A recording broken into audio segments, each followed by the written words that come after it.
When you're working on a page layout, sometimes you want to end a story with a little graphic just to show that it's definitely the end of that story. As you can see here, this one continues from another page and it ends here. So you see the little number sign when you have your invisible characters turned on. That means that that is the end of that text. It doesn't thread to another frame.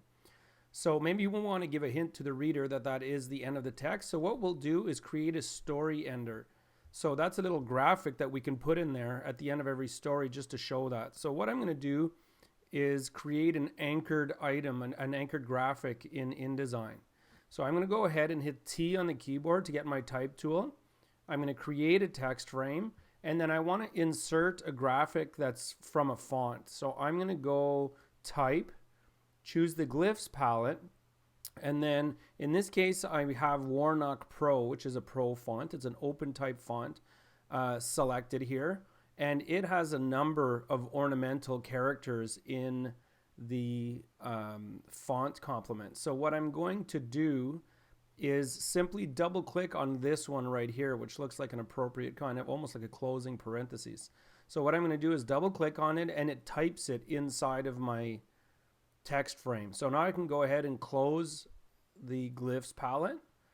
I'm going to select the whole text frame. So I do not want to highlight the text. I want to grab the whole frame, and I'm going to go type, create outlines. So that gets rid of the whole frame that was there and makes this an outlined piece of artwork. So look, if I take my white arrow, it looks like it was drawn in Illustrator. So it's just a little bit of vector art. So I'm going to scale it down to be pretty small. And now to make a story ender, what I'm going to do is simply click on it. Actually, I'll move it off the page and I'll leave one there so that I can go and get it again if I need to create another one. I'm going to go Command C to copy it.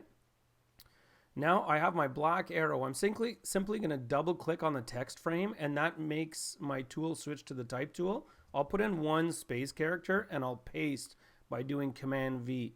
Now if I hit the escape key, I get out of the text frame, and I can hit maybe just the letter W, and that'll give me a preview of what this looks like. So there we go. There's our story ender that you could paste inside of any text frame at the end of your text to show that this is the end of the story.